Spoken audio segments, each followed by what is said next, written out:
ನಮಸ್ಕಾರ ಗುರುಗಳಿಗೆ. ನಮಸ್ಕಾರ ಗುರುಗಳಿಗೆ. ನಮಸ್ಕಾರ ಆಚಾರ್ಯ.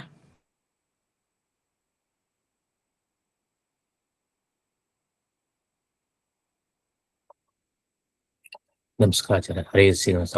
ನಮಸ್ಕಾರ. ನಮಸ್ಕಾರ. ಹರೇ ಶ್ರೀನಿವಾಸ.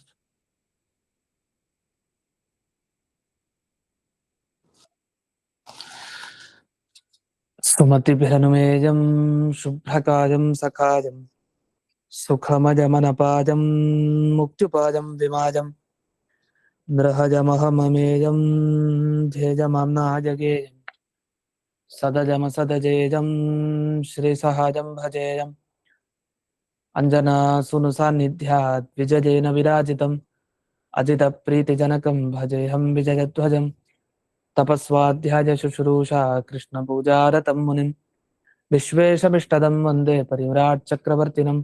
ಶ್ರೀ ಗುರುಭ್ಯೋ ನಮಃ. ಹರಿ ಓಂ.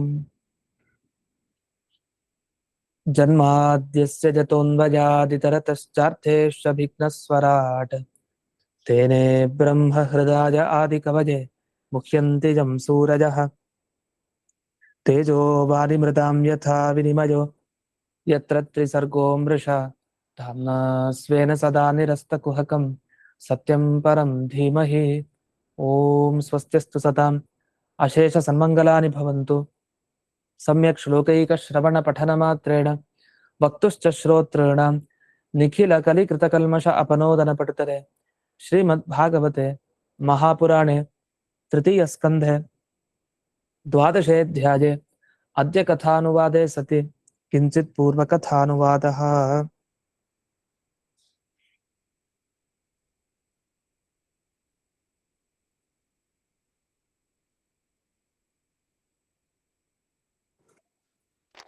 ಇಲ್ಲಿವರೆಗೆ 11ನೇ ಅಧ್ಯಾಯ ಕೊನೆಗೆ ಮುಕ್ತಾಯವನ್ನ ಮಾಡ್ತಾ 12ನೇ ಅಧ್ಯಾಯದಲ್ಲಿ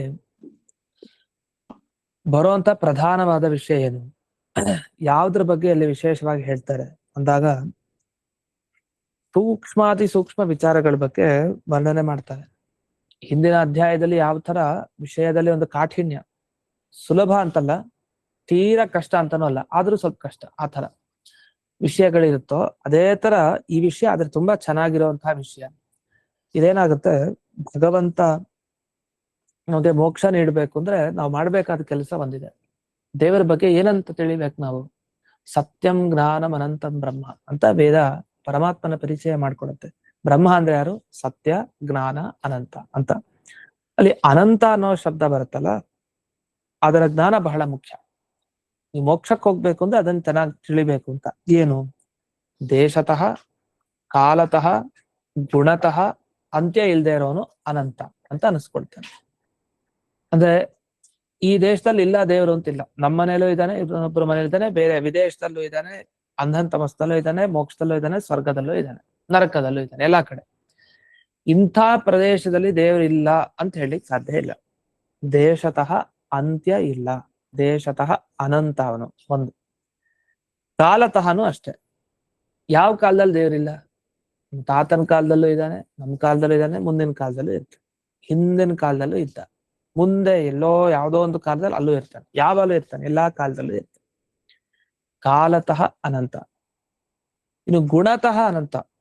ಇವತ್ತಿನ ದಿವಸ ಸುಖ ಇತ್ತು ದೇವರಿಗೆ, ನಾಳೆ ದಿವಸ ಕಳ್ಕೊಂಡ್ಬಿಟ್ಟ, ಇಲ್ಲ, ಯಾವಾಗ್ಲೂ ಸುಖಿ ಅವನು. ಇವತ್ತು ಚೆನ್ನಾಗಿ ನೆನಪಿತ್ತು, ವಯಸ್ಸಾದ್ಮೇಲೆ ನೆನಪು ಹೊರಟೋಯ್ತು, ಇಲ್ಲ, ಅವ್ನ್ ನೆನಪು ಅನ್ನೋದೇ ಇಲ್ಲ. ವಸ್ತುತಃ ಸ್ಮರಣೆ ಅಂತ ದೇವ್ರಿಗೆ ಇರಲ್ಲ. ಅದೊಂದು ವಿಶೇಷ. ದೇವರಿಗೆ ನೆನಪು ಆಗತ್ತಾ ಅಂತ ಕೇಳಬಾರದು ನಾವು. ಯಾಕೆಂದ್ರೆ ನೆನಪು ಮಾಡ್ಕೊಳ್ಳೋದು ಯಾರು? ಮರೆತವ್ರು ನೆನಪು ಮಾಡ್ಕೊಳ್ಬೇಕು. ಮರೆತವ್ರಿಗೆ ಏನೋ ನೋಡಿದಾಗ ಹಾ ಅಂತ ನೆನಪಿಸ್ಕೊಂತಾರೆ. ದೇವ್ರಿಗೆ ನೆನಪಿಸ್ಕೊಳ್ಳೋ ಪರಿಸ್ಥಿತಿ ಇಲ್ಲ. ಯಾಕಂದ್ರೆ ಯಾವಾಗ್ಲೂ ಅವನು ಕಣ್ಮುಂದೆ ಇರುತ್ತೆ. ಎಲ್ಲಾ ವಸ್ತುವಿನ ಜ್ಞಾನ ಅವನಿಗೆ ಹಾಗಿರುತ್ತೆ, ಕಣ್ಮುಂದೆ ಇದ್ದ ಹಾಗಿರುತ್ತೆ ಎಲ್ಲ. ಹಾಗಾದ್ರೆ ಭಗವಂತನ ಗುಣಗಳು ಯಾವಾಗ್ಲೂ ಪೂರ್ಣ, ನ್ಯೂನತೆ ಇಲ್ವೇ ಇಲ್ಲ. ಹೀಗೆ ದೇಶದಲ್ಲಾಗ್ಲಿ, ಕಾಲದಲ್ಲಾಗ್ಲಿ, ಗುಣದ ವಿಷಯದಲ್ಲಾಗ್ಲಿ ಅವನು ಪರಿಪೂರ್ಣ ಅನ್ನೋ ಜ್ಞಾನ ಇದೆಯಲ್ಲ, ಈ ಜ್ಞಾನ ಮೋಕ್ಷಕ್ಕೆ ಕಾರಣ ಅನ್ನೋ ವಿಷಯವನ್ನ ಈ ಅಧ್ಯಾಯದಲ್ಲಿ ತಿಳಿಸ್ಲಿಕ್ಕೆ ಹೊರಟಿದ್ದಾರೆ. ಈಗ ಇದು ಹೇಳ್ಬೇಕಾದ್ರೆ ಸುಲಭ ಅಲ್ಲ, ಇದಕ್ಕೊಂದು ವಿಷಯ ತಿಳ್ಕೊಳ್ಬೇಕಾಗಿದೆ. ಆ ವಿಷಯವನ್ನ ಈಗ ವಿದುರರು ಹಿಂದೆ ಮಾಡಿದ ಪ್ರಶ್ನೆಗೆ ಮೈತ್ರೇಯರು ಉತ್ತರ ಕೊಡ್ತಾ ಹೋಗ್ತಾರೆ. ವಿದುರರು ಮಾಡಿದ ಪ್ರಶ್ನೆ ಕಾಲದ ಬಗ್ಗೆ ತಿಳಿಸ್ಕೊಡಿ, ಕಾಲ ಅಂತ ದೇವರ ಒಂದು ರೂಪ ಇದೆ, ಕಾಲ ಅದ್ರ ಬಗ್ಗೆ ತಿಳಿಸಿ ಅಂತ. ಕಾಲದ ಬಗ್ಗೆ ತಿಳಿಸ್ಬೇಕು ಅಂದ್ರೆ ಅದಕ್ಕೆ ಪರಮಾಣುವಿನ ಬಗ್ಗೆ ತಿಳಿಸ್ಬೇಕು, ಪರಮಾಣುವಿನ ಬಗ್ಗೆ ತಿಳಿಸೋಣ ಅಂತ ಈಗ ಹೊರಡ್ತಾರೆ. ಯಾಕೆಂದ್ರೆ ಈ ಕಾಲ ಅನ್ನೋದು ಸೂಕ್ಷ್ಮ, ಅದು ನಿಮಗೆ ಕಣ್ಣಕ್ಕೆ ಕಾಣಿಸಲ್ಲ. ಈಗ ಜೀವನೇ ಕಾಣಿಸಲ್ಲ, ಜೀವ ಕಾಲ ಆಕಾಶನೂ ವಸ್ತುದ ಕಣ್ಣಕ್ಕೆ ಕಾಣಿಸಲ್ಲ, ಅದು ಕಾಣೋದು ಬೇರೆ ನಮ್ಗೆ. ಆಕಾಶ, ದಿಕ್ಕು, ಆತ್ಮ, ಮನಸ್ಸು ಇದ್ಯಾವ್ದು ಕಾಣಿಸಲ್ಲ. ಗಾಳಿನೂ ಕಾಣಿಸಲ್ಲ, ಇದು ನಮಗ್ ಗೊತ್ತಿದೆ. ಆದ್ರೆ ಗಾಳಿ ನಮ್ಮ ಈ ತ್ವಗೀಂದ್ರಿಯಕ್ಕೆ ವಿಷಯ ಆಗಿದೆ. ಅಂದ್ರೆ ನಮ್ಮ ಕೈ ಹಿಂಗಂದ್ರೆ ಅದು ಗೊತ್ತಾಗತ್ತೆ ಗಾಳಿ ಬರ್ತಾ ಇರೋದು, ಆ ಅನುಭವ ಇದೆ ನಮ್ಗೆ. ಕಣ್ಣಿಂದ ಕಾಣದೇ ಇರಬಹುದು, ಅದೇ ಐಂದ್ರಿಯಕ, ಒಂದು ಇಂದ್ರಿಯಕ್ಕೆ ಗೊತ್ತಾಗತ್ತೆ, ತ್ವಗೀಂದ್ರಿಯಕ್ಕೆ, ಚರ್ಮ ಇಂದ್ರಿಯ ಗೊತ್ತಾಗತ್ತೆ. ಆದ್ರೆ ಈ ತರ ಆಕಾಶ, ಕಾಲ, ದಿಕ್ಕು, ಆತ್ಮ ಇದು ಯಾವ್ದು ಇಲ್ಲ. ನಾವು ದೇಹ ನೋಡ್ತೀವಿ, ಆತ್ಮ ನೋಡ್ಲಿಕ್ಕೆ ಆಗಲ್ಲ ನಮ್ ಕಣ್ಣಿಂದ. ಮುಟ್ತೀವಿ, ಇನ್ನೊಬ್ಬರ ದೇಹ ಮುಟ್ಬೋದಷ್ಟೇ, ಜೀವನನ್ ಮುಟ್ತಾ ಇದೀವಿ ಅಂತ ಹೇಳಲಿಕ್ಕೆ ಆಗಲ್ಲ. ಜೀವ ಅವನ ಹೃದಯದ ಒಳಗಡೆ ಎಲ್ಲೋ ಚಿಕ್ಕದಾಗಿದ್ದಾನೆ, ಅಂತ ಅಣು ಜೀವನ ನಾವು ಮುಟ್ಟೋದು, ನೋಡೋದು ಅದೆಲ್ಲ ಸಾಧ್ಯ ಇಲ್ಲ. ಹಾಗಾದ್ರೆ ಏನಾಯ್ತು, ಈ ಕಾಲ ಅನ್ನೋದು ತುಂಬಾ ಚಿಕ್ಕದು. ಅದು ಅರ್ಥ ಆಗ್ಬೇಕು ಅಂದ್ರೆ ನಿಮ್ಗೆ ಪರಮಾಣುವಿನ ಬಗ್ಗೆ ಅರ್ಥ ಆಗ್ಬೇಕು. ಪರಮಾಣು ಅಂದ್ರೆ ಏನು ಅಂತ ಅರ್ಥ ಮಾಡ್ಕೊಂಡು, ಆಮೇಲೆ ಕಾಲ ಅಂದ್ರೆ ಏನು ಅಂತ ಅರ್ಥ ಮಾಡ್ಕೊಂಡು, ಆಮೇಲೆ ಭಗವಂತ ಪ್ರತಿ ಒಂದು ಸೂಕ್ಷ್ಮ ಕಾಲದಲ್ಲೂ ಇರ್ತಾನೆ ಅಂತ ಕಾಲತೋ ಆನಂತ್ಯ ಅಂತಾರೆ. ಇದನ್ನೆಲ್ಲ ವೈಶೇಷಿಕಾಧಿಕರಣ ಅಂತ ನ್ಯಾಯಸುಧಾದಲ್ಲಿ ವಿಶೇಷವಾಗಿ ವಿವರಣೆ ಮಾಡ್ತಾರೆ. ಬ್ರಹ್ಮಸೂತ್ರದಲ್ಲಿ ವೈಶೇಷಿಕಾಧಿಕರಣ ಅಂತಿದೆ, ಅದಕ್ಕೆ ವಿವರಣೆ ಮಾಡ್ತಾ ಜಯತೀರ್ಥರು ತುಂಬಾ ಸೊಗಸಾಗಿ ಹೇಳ್ತಾರೆ. ದೇಶತಃ ಅನಂತ್ಯ, ಕಾಲತಃ ಅನಂತ್ಯ, ಗುಣತಃ ಅನಂತ್ಯ ಅಂದ್ರೆ ಏನ್ ಅರ್ಥ, ಇದನ್ನ ಹೇಳ್ಬೇಕು ಅಂದ್ರೆ ಅದಕ್ಕೊಂದು ಎದೆಗಾರಿಕೆ ಬೇಕು, ಆ ಶಬ್ದಗಳಿಗೆ ಅರ್ಥ. ಜಯತೀರ್ಥರು ಹೇಳ್ತಾರೆ, ಅಲ್ಲಿ ಬಹಳ ಚೆನ್ನಾಗಿ ಹೇಳ್ತಾರೆ. ಅಲ್ಲಿ ಅದು ಅಲ್ಲಿ ಸುಧಾ ಪಾಠದಲ್ಲೇ ಬಂದಾಗ, 2ನೇ ಅಧ್ಯಾಯ ಪಾಠ ಬಂದಾಗ, ಇಲ್ಲಿ ಅಂದ್ರೆ ಈ ಎಲ್ಲ ವಿಷಯ ಅದಕ್ಕೂ ಸಂಬಂಧಪಡುತ್ತೆ. ಭಾಗವತ, ಸುಧಾ ಹಾಗೆ ಒಟ್ಟಿಗೆ ಸಂಬಂಧಪಟ್ಟಿರುವಂತಹ ಗ್ರಂಥಗಳು. ಇಲ್ಲಿ ಏನು ಹೇಳಿದ್ರೆ, ಹಾಗಾದ್ರೆ ಮುಕ್ತ ನಾವು ತಿಳಿಬೇಕಾಗಿದ್ದು ಭಗವಂತ ಎಲ್ಲಾ ದೇಶದಲ್ಲಿ, ಎಲ್ಲಾ ಕಾಲದಲ್ಲಿ, ಎಲ್ಲಾ ಗುಣನೂ ಅವನಿಗಿದೆ ಅಂತ ತಿಳ್ಕೊಳ್ಬೇಕು. ನಿಜ, ಎಲ್ಲಾ ಕಾಲದಲ್ಲಿ ಇದ್ದಾನೆ ಅಂತ ತಿಳ್ಕೊಳ್ಬೇಕು ಅಂದ್ರೆ ಕಾಲ ಅಂದ್ರೆ ಏನು, ಆ ಕಾಲದ ಸೂಕ್ಷ್ಮತೆ ಏನು. ಸೂಕ್ಷ್ಮ ಕಾಲ ಅಂದ್ರೆ ಕಣ್ಣಕ್ ಕಾಣಿಸ್ತಾ ಇರೋ ಕಾಲ. ಕಣ್ಣಕ್ ಕಾಣಿಸ್ತಾ ಇರೋ ವಸ್ತು ಯಾವ್ದಿದೆ ನಮ್ಗೆ ಜಗತ್ನಲ್ಲಿ? ಪರಮಾಣು, ಚಿಕ್ಕ ವಸ್ತು, ಅದು ನಮಗ್ ಕಣ್ಣಕ್ ಕಾಣಿಸಲ್ಲ. ಆ ತರ ಕಾಲ ನಮಗ್ ಕಣ್ಣಕ್ ಕಾಣಿಸಲ್ಲ. ಅಂತ ಕಾಣಿಸ್ದೇ ಇರೋ ಕಾಲದಲ್ಲೂ ದೇವ್ರು ಇರ್ತಾನೆ ಅಂತ ಇಷ್ಟು ಹೇಳಲಿಕ್ಕೆ ಹೋಗಿದ್ದಾರೆ ಮುಂದೆ. ಅದು ಒಂದೇ ಸ್ಟೆಪ್ ಮುಂದೆ ಹೋಗ್ತಾ ಹೋಗ್ತಾ ಹೋಗ್ತಾ ಸತ್ಯಜ್ಞಾನಂ ಅನಂತಂ ಬ್ರಹ್ಮ, ಅನಂತಂ ಅನಂತಂ ಅನಂತಂ, ಯಾವಾಗಲೂ ಹಾಗೂ ಉಪಾಸನೆ ಮಾಡ್ತಾ ಇದ್ರೆ ಅವನು ಮೋಕ್ಷ ಸಿಗತ್ತೆ. ಇಷ್ಟಿದೆ. ಸತ್ಯಜ್ಞಾನದ ಬಗ್ಗೆ ಬರ್ಲಿಲ್ಲ, ಅನಂತದ ಬಗ್ಗೆ ಬಂದಿದ್ದಾರೆ ಈಗ. ಎಷ್ಟು ವಿಚಾರ. ಇದನ್ನ ಇಲ್ಲಿ ಪೀಠಿಕೆಯಾಗಿ ಹೇಳ್ತಾರೆ. ಹರೇಹೆ ಉಭಯ ಆನಂತ್ಯ ಜ್ಞಾನಂ ಮೋಕ್ಷೈಕ ಫಲಂ, ಅದಕ್ಕೆ ಫಲನೇ ಮೋಕ್ಷ. ಆದ್ರಿಂದ ಈ ವಿಷಯವನ್ನ ಅಸ್ಮಿನ್ ಅಧ್ಯಾಯ ನಿರೂಪ್ಯತೆ, ಅಧ್ಯಾಯದಲ್ಲಿ ಇದನ್ನ ಹೇಳ್ತಾರೆ ಅಂತ. ಎಷ್ಟು ಸೊಗಸಾಗಿ ಹೇಳ್ಬಿಡ್ತಾರೆ. ಇಡೀ ಅಧ್ಯಾಯ ಓದಿದ್ಮೇಲೆ ನಮಗೆ ಗೊತ್ತಾಗತ್ತೆ ಏನ್ ಹೇಳ್ತಾರೆ ಅಂತ. ಇವ್ರು ಮೊದಲೇ ಹೇಳ್ಬಿಡ್ತಾರೆ ಈ ಅಧ್ಯಾಯದಲ್ಲಿ ಇಷ್ಟು ಹೇಳ್ತಾರೆ ಅಂತ.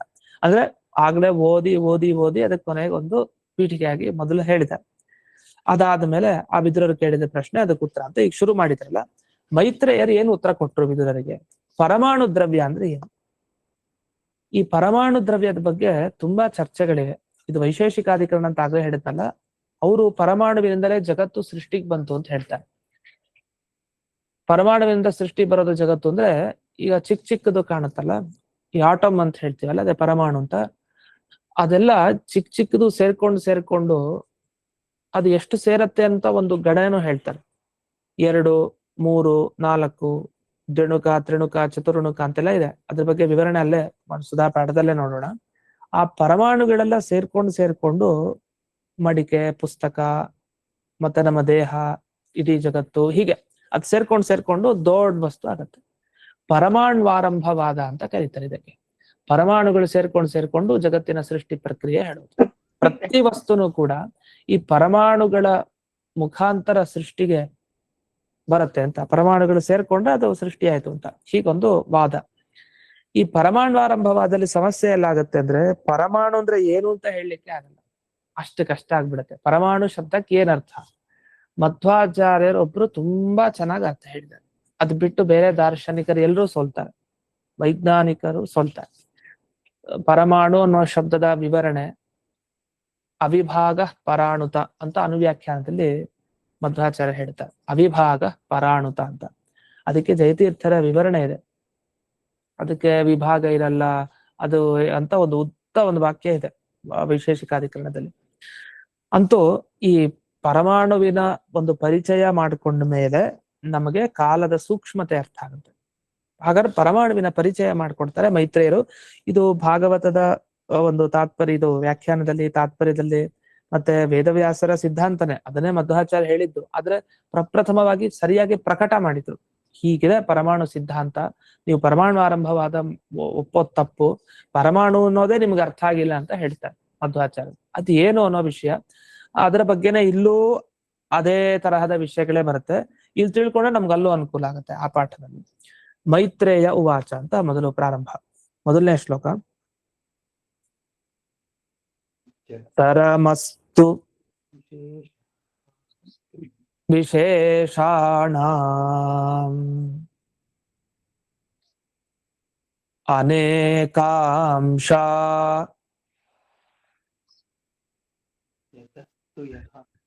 ಯುತಸ್ತು ಯಃ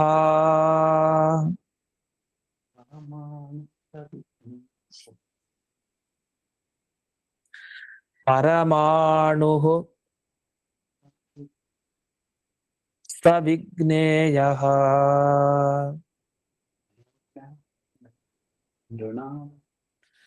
ನೃಣಾಂ ಐಕ್ಯಭ್ರಮೋ ಯತಃ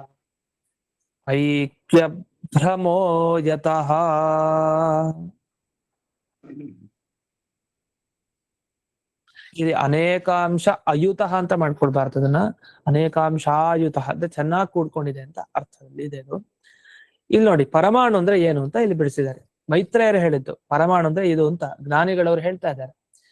ಚರಮಸ್ತು ವಿಶೇಷಾಣಂ, ವಿಶೇಷ ಅಂದ್ರೆ ಪೃಥ್ವಿ, ಜಲ, ವಾಯು, ಆಕಾಶ ಇದೆಲ್ಲ ಇದೆಯಲ್ಲ, ಈ ತರ ವಿಶೇಷ ಪದಾರ್ಥಗಳೇನೇನಿದೆ, ಪೃಥ್ವಿ ಮುಂತಾದ ಪದಾರ್ಥ, ಇದರ ಕೊನೆ ಭಾಗ ಚರಮಃ, ಕೊನೆ ಭಾಗ ಏನಿದೆ ಅದು ಪರಮಾಣು ಅಂತ. ಇದ್ರಲ್ಲಿ ಏನಿದೆ ಇದು ಹೊಸ್ತೇನು, ನಮಗೂ ಗೊತ್ತು, ಕೊನೆಗೆ ಸಿಗೋದೇ ಪರಮಾಣು, ಅದ್ ಬಿಟ್ಟು ಇನ್ ಮುಂದೆ ಏನಿಲ್ಲ ಅಂತ.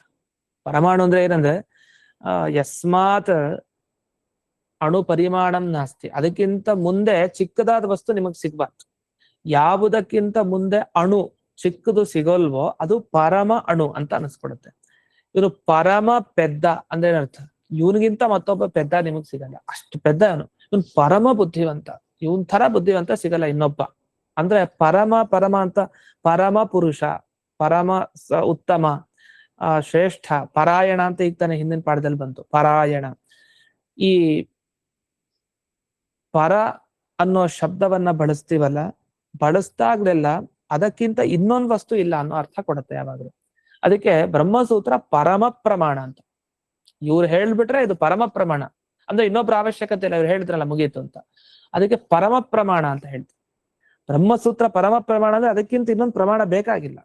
ಅದ್ರ ಬಗ್ಗೆ ದೊಡ್ಡ ಚರ್ಚೆ ಇದೆ, ಇದು ನ್ಯಾಯಸುಧಾದಲ್ಲೆಲ್ಲ. ಪ್ರಾಮಾಣ್ಯ ಅಂದ್ರೇನು, ಪರಮ ಪ್ರಾಮಾಣ್ಯ ಅಂದ್ರೇನು ಅಂತೆಲ್ಲ ದೊಡ್ಡ ಚರ್ಚೆ ಇದೆ, ಮೊದಲು ಭಾಗದಲ್ಲಿ ಬರುತ್ತೆ. ಹಾಗೆ ಇಲ್ಲಿ ಪರಮ ಅಣು ಅಂತಂದ್ರೆ ಆ ಅಣುವಿಗಿಂತ ಇನ್ನೊಂದು ಸಿಗಲ್ಲ ನಿಮ್ಗೆ ಚಿಕ್ಕದು ಅಂತ. ಇದು ಹೇಳಿದ್ರೆ ತಪ್ಪು. ಯಾಕೆ? ದೇವರೇ ಸಿಗ್ತಾನೆ ಅದಕ್ಕಿಂತ ಅಣು, ಪರಮಾಣುವಿಗಿಂತಲೂ ಅಣು ಅವನು. ಸರಿ, ಅದಕ್ಕಿಂತ ಅಣು ಇಲ್ವಲ್ಲ ದೇವರೇ ಕೊನೆಗೆ, ದೇವರಿಗಿಂತ ಅಣು ವಸ್ತು ಒಂದಿದೆ ಅಂತ. ಯಾವುದು? ದೇವರ ಇನ್ನೊಂದು ರೂಪ, ಅದು ಅಣು, ಅಣುವಿಗಿಂತ ಅಣು. ಆ ಅಣುವಿಗಿಂತ ಅದು ಇನ್ನೊಂದು ದೇವರ ರೂಪ ಅಂದ್ರೆ ಆನಂತ್ಯ, ಅದು ಎಂಡೇ ಇಲ್ಲ ಅದಕ್ಕೆ, ಅದು ಮಿತಿನೇ ಇಲ್ಲ ಅದಕ್ಕೆ, ಕೊನೆಗೆ ಅದು ಬೆಳಿತಾನೆ ಇರುತ್ತೆ. ಎಷ್ಟು ಅಂತ ದೇವರ ಬಗ್ಗೆ ನೀವು ಹೇಳಲಿಕ್ಕೆ ಸಾಧ್ಯ ಇಲ್ಲ. ಚಿಕ್ಕದರಲ್ಲಿ ಚಿಕ್ಕ ರೂಪ, ಆ ಚಿಕ್ಕದಲ್ಲಿ ಇನ್ನೂ ಚಿಕ್ಕ ರೂಪ. ಪರಮಾಣುವಿನಲ್ಲೂ ದೇವರಿದ್ದಾನೆ, ಅದು ಪರಮಾಣುವಿಗಿಂತಲೂ ಚಿಕ್ಕದಾಗಿರ್ಬೇಕು. ಆ ರೂಪದ ಒಳಗಡೆ ಇನ್ನೊಂದು ಭಗವಂತನ ರೂಪ. ಈ ತರ ಭಗವಂತನ ವೈಶಿಷ್ಟ್ಯ. ಇದನ್ನ ಕಾಠಕೋಪನಿಷತ್ತಿನಲ್ಲಿ ಹೇಳ್ತಾರೆ, ಅಲ್ಲ ಸುಧಾದಲ್ಲಿ ಬರುತ್ತೆ. ಅಣೋರಣೀಯಾನ್ ಮಹತೋ ಮಹೀಯಾನ್ ಆತ್ಮಾಸ್ಯಜಂತೋರ್ ನಿಹಿತೋ ಗುಹಾಯಾಮ್ ಅಂತ, ಅಥವಾ ನಿಹಿತಂ ಗುಹಾಯಾಮ್. ಅಲ್ಲಿ ಅಣೋರಣೀಯಾನ್ ಅನ್ನೋ ಶಬ್ದವನ್ನು ಬಳಸ್ತಾರೆ. ಅಣುವಿಗಿಂತ ಅಣು, ಮಹತ್ತಿಗಿಂತ ಮಹತ್. ಅಣುವಿಗಿಂತ ಅಣು ಅಂದ್ರೆ ಏನರ್ಥ? ಪರಮಾಣುವಿಗಿಂತಲೂ ಅವನು ಚಿಕ್ಕವನು ಅಂತ ಅರ್ಥ. ಹಾಗಾಗಿ ಪಾರ್ಥಿವ ಪದಾರ್ಥದಲ್ಲಿ ಕೊನೆಯ ವಸ್ತು ಅಂದ್ರೆ ಅದು ಪರಮಾಣುನೇ ಆಗ್ಬೇಕು ಅಂದ್ರೆ ಹೌದು, ಒಂದರ್ಥದಲ್ಲಿ. ಯಾಕೆ? ಪಾರ್ಥಿವ ವಸ್ತುಗಳು ಅಂದ್ರೆ ಪರಮಾತ್ಮ ಪಾರ್ಥಿವ ವಸ್ತುನ ಅಲ್ಲ. ಹಾಗಾದ್ರೆ ಪಾರ್ಥಿವ ವಸ್ತುವಲ್ಲಿ ಕೊನೆಗೆ ಅಂದ್ರೆ ಸಿಗೋದು ಪರಮಾಣು ಆಗ್ಬೇಕು. ಇದ್ರಲ್ಲಿ ಹೊಸದೇನಿದೆ, ಎಲ್ರು ಒಪ್ಪಿದ್ದೇ ವಿಷಯ ಅಂತಂದ್ರೆ ಇಲ್ಲ. ಸ್ವಲ್ಪ ಮುಂದಕ್ಕೆ ಹೋಗ್ಬೇಕು ಭಾಗವತದ ಈ ಪದ್ಯನ. ಅನೇಕಾಂಶಾಯುತಸ್ತುಯ. ಆ ಪರಮಾಣು ಇದೆಯಲ್ಲ, ಆ ಪರಮಾಣುವಿಗೆ ತುಂಬಾ ಅಂಶ ಇದೆ ಜೊತೆಗೆ, ಅದಕ್ಕೂ ಒಂದು ಭಾಗಗಳಿದೆ.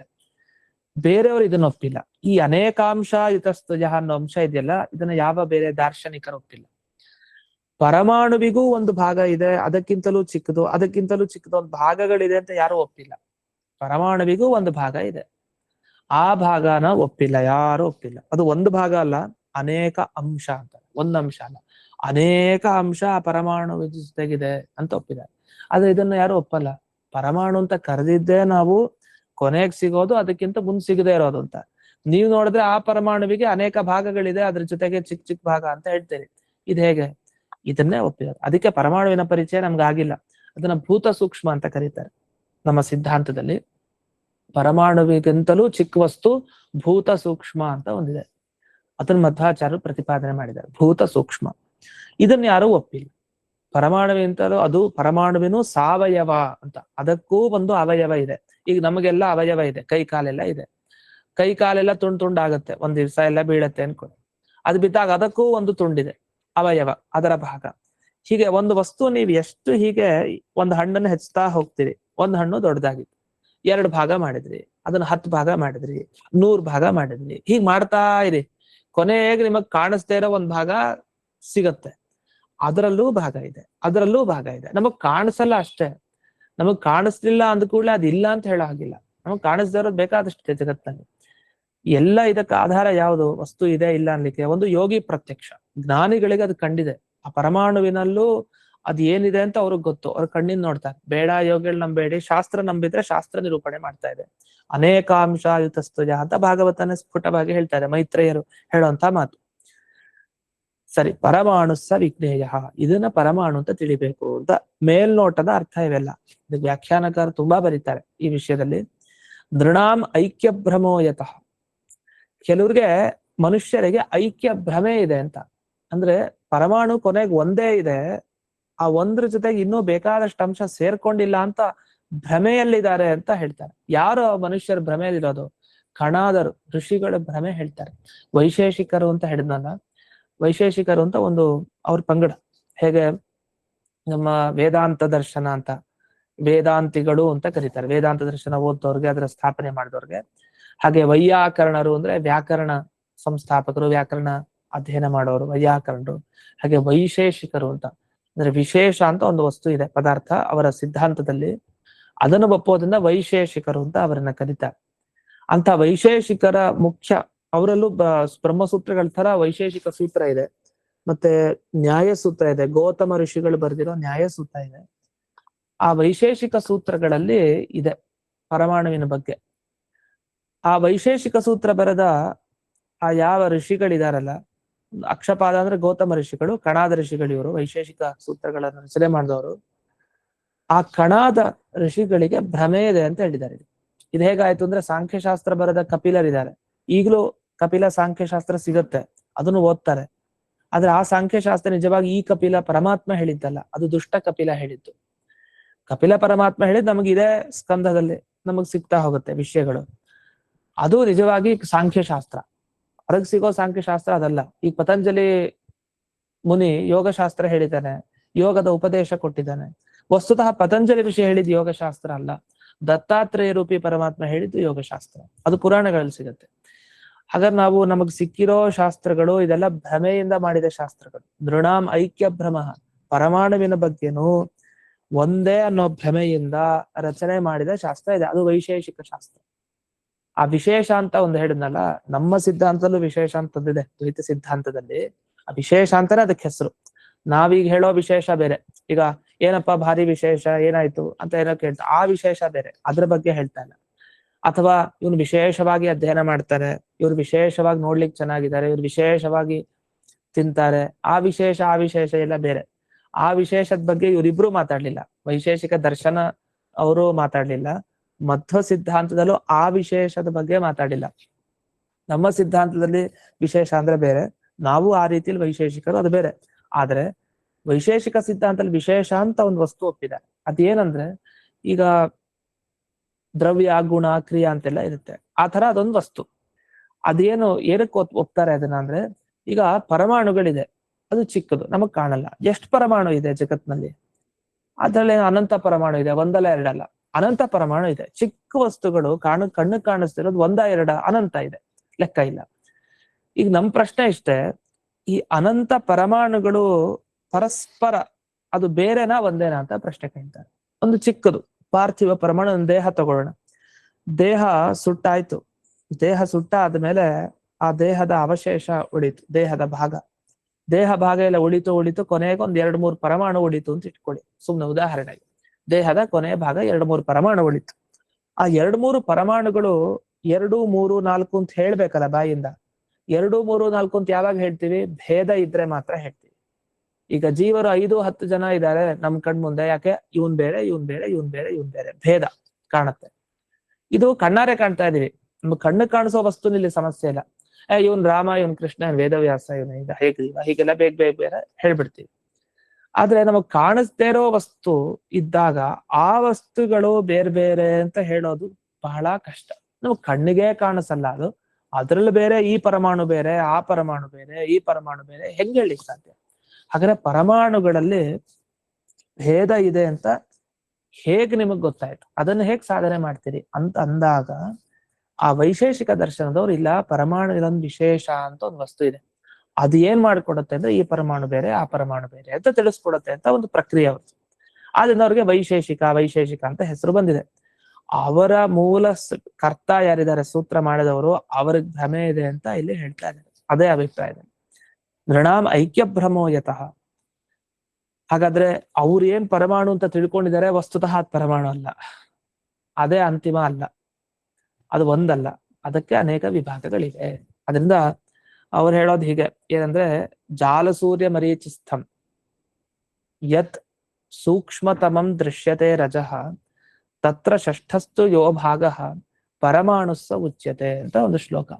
ಜಾಲಸೂರ್ಯ ಮರೀಚಿಸ್ಥಂ ಅಂದ್ರೆ ಈ ಗವಾಕ್ಷಿ ಇರುತ್ತಲ್ಲ, ಕಿಟಕಿ, ಈ ಹಳ್ಳಿ ಮನೆಗಳೆಲ್ಲ ಮೇಲೆ ಗವಾಕ್ಷ ಇರುತ್ತಲ್ಲ, ಅದರ ಮುಖಾಂತರ, ಅಥವಾ ಈಗ ಮನೆಯಲ್ಲೇ ಇವಾಗ ಸೂರ್ಯನ ಕಿರಣಗಳು ಪಾಸ್ ಆಗುತ್ತೆ, ಬರುತ್ತಲ್ಲ ಮನೆಗೆ, ಬಂದಾಗ ಏನಾಯ್ತು, ಜಾಲಸೂರ್ಯ ಮರೀಚಿಸ್ಥಂ ಸೂಕ್ಷ್ಮತಮಂ ದೃಶ್ಯತೆ ರಚಃ. ನೀವದು ಆ ಕಿರಣ ಹಾದು ಹೋದಾಗ ಧೂಳುಗಳು ಕಾಣುತ್ತಲ್ಲ ನಮ್ಮ ಕಣ್ಣಿಗೆ, ಆ ಧೂಳುಗಳು ಏನ್ ಕಾಣುತ್ತೆ, ಆ ಒಂದೊಂದು ಧೂಳನ್ನ ವಿಭಾಗ ಮಾಡ್ತಾ ಬಂದ್ರೆ ಆ ಧೂಳಿನ 6ನೆಯ ಒಂದು ಭಾಗ ಇದೆಯಲ್ಲ, ತತ್ರ ಷಷ್ಠಸ್ತು ಯೋ ಅಂಶಃ. ಆ ಕಿರಣಗಳು ಮನೆಗೆ ಬಂದಾಗ ಗವಾಕ್ಷಿ ಮುಖಾಂತರ ಆ ಕಿರಣಗಳಲ್ಲಿ ಏನ್ ಧೂಳಿ ಕಾಣ್ತಾ ಇದೆ, ಪಾರ್ಥಿವ ಧೂಳು, ಆ ಧೂಳಲ್ಲಿ 6ನೇ ಒಂದು ಭಾಗ ಏನಿದೆ ಅದನ್ನ ಪರಮಾಣು ಅಂತ ಕರೀತಾರೆ ಅಂತ ಇವ್ರ ವ್ಯಾಖ್ಯಾನ. ಯಾರ್ದು? ವೈಶೇಷಿಕರ ವ್ಯಾಖ್ಯಾನ, ನಮ್ಮವ್ರದಲ್ಲ ವ್ಯಾಖ್ಯಾನ, ಅವ್ರ ವ್ಯಾಖ್ಯಾನ. ಅದು ಪರಮಾಣು ಅಂತ. ಧೂಳ್ ಕಾಣೋದೇನೋ ಸರಿ, ಆ ಧೂಳಿನಲ್ಲಿ 6ನೇ ಒಂದು ಭಾಗ ಅಂದ್ರೆ ಅದು ಹೆಂಗ್ ಕಾಣುತ್ತೆ? 6ನೇ ಒಂದು ಭಾಗ ಅಂದ್ರೆ ಅದ್ ಸಾಧ್ಯನೇ ಇಲ್ಲ, ಅದೇ ಪರಮಾಣು ಅಂತ ಅವ್ರು ಹೇಳ್ತಾರೆ. ಅದ ನಮ್ ಪ್ರಕಾರ 6ನೇ ಒಂದು ಭಾಗ ಪರಮಾಣು ನೀವೇನು ಹೇಳ್ತೀರಲ್ಲ, ಅದಕ್ಕೂ ಸಿಕ್ಕಾಬಟ್ಟೆ ಭಾಗಗಳಿದೆ, ಅಂಶಗಳಿವೆ ಅಂತ ಹೇಳ್ತೀವಿ. ಇದು ನಮ್ಮ ಸಿದ್ಧಾಂತ. ಅದನ್ನ ಭಾಗವತನು ಒಪ್ಪಿದೆ, ವೇದವ್ಯಾಸರು ಒಪ್ಪಿದ ಸಿದ್ಧಾಂತನೇ ಅದು ಹೇಳ್ತಾ ಇರೋದು. ಈ ತರ ಈ ಪರಮಾಣುವಿನ ಪರಿಚಯ ಮಾಡ್ಕೊಡ್ತಾ ಇದಾರೆ ನಮ್ಗೆ. ಇದು ಎಲ್ಲಿವರೆಗೆ ಹೋಗ್ತಾರೆ? ಪರಮಾಣು ಪರಿಚಯ ಮಾಡಿದ್ಮೇಲೆ ನಮಗೆ ಲಿಂಕ್ ಎಲ್ಲಿ ಅಂದ್ರೆ, ಮುಖ್ಯ ಭಗವಂತ ಕಾಲತಃ ಅನಂತ, ಕಾಲಕ್ಕೆ ಮಿತಿ ಇಲ್ಲ, ದೇಶಕ್ಕೆ ಮಿತಿ ಇಲ್ಲ, ಪರಮಾಣುಗಳ ಇದು ಪರಮಾಣುವಿಗೂ ಮಿತಿ ಇಲ್ಲ, ಅದಕ್ಕೂ ಅವಯವಗಳು ಬೆಳೀತಾ ಹೋಗ್ತಾ ಇರುತ್ತೆ. ಮಿತಿ ಇಲ್ಲ ಅಂತ ಹೇಳ್ಬೇಕು. ಇದನ್ನ ಅರ್ಥ ಮಾಡಿಸಿ ನಮಗೆ ಕಾಲದ ತನಕ ಕರ್ಕೊಂಡ್ ಬರ್ತಾರೆ. ಓ, ಭಗವಂತ ಎಲ್ಲಾ ಕಾಲದಲ್ಲಿದ್ದಾನೆ ಎನ್ನುವ ಜ್ಞಾನ ತಗೊಂಬಂದು ದೃಢವಾಗಿ ನಿಲ್ಲಿಸ್ಕೊಂಡ್ರೆ ನಮ್ಗೆ ಮೋಕ್ಷ ಸಿಗುತ್ತೆ ಅಂತ. ಈ ತರ ಅಲ್ಲಿ ತನಕ ಅದ್ರ ಮಧ್ಯದಲ್ಲಿ ಇದು ಈ ವಿಚಾರ ಹೋಗ್ತಾ ಕೆಲವು ಸಲ ಮೂಲ ಏನು ಅಂತ ಮರ್ತು ಹೋಗ್ಬಿಡ್ತೀವಿ. ಆ ಮೂಲ ಒಂದು ನೆನಪಿಟ್ಕೊಂಡು ಹಾಗೇ ಓದ್ತಾ ಹೋಗ್ಬೇಕು, ಎಷ್ಟೇ ಶ್ಲೋಕ ಆದ್ರೂ ಕೊನೆಗೆ ಅಲ್ಲಿಗೆ ಬರ್ಬೇಕು ಅಂತ. ಅಲ್ಲಿಗೆ ಲಿಂಕ್ ಸಿಕ್ತು ಅಂದ್ರೆ ಅರ್ಥ ಆಗಿದೆ ನಮ್ಗೆ ಅಂತ, ಇಲ್ಲಾಂದ್ರೆ ದಾರಿ ತಪ್ಪ ಹೋಗ್ಬಿಟ್ವಿ ಅಂತ ಅರ್ಥ. ಅದನ್ನೊಂದು ಮನಸ್ಸಲ್ಲಿ ಇಟ್ಕೊಳ್ಳೋಣ ಅಂತ ಹೇಳ್ತಾ ಇಂದಿನ ಪಾಠವನ್ನ ಅಸ್ಮದ್ ಗುರುವಂತರ್ಗತ ವ್ಯಾಸತೀರ್ಥ ಗುರುವಂತರ್ಗತ ಭಾರತೀಯ ರಮಣ ಮುಖ್ಯ ಪ್ರಾಣಾಂತರ್ಗತ ಶ್ರೀಮನ್ಮೂಲ ಗೋಪಾಲಕೃಷ್ಣನಿಗೆ ಅರ್ಪಣೆಯನ್ನು ಮಾಡ್ತೇನೆ. ಶ್ರೀಕೃಷ್ಣ ಅರ್ಪಣಮಸ್ತು. ಧನ್ಯವಾದ. ನಮಸ್ಕಾರ. ಧನ್ಯವಾದಗಳು. ನಮಸ್ಕಾರ ಆಚಾರ್ಯ.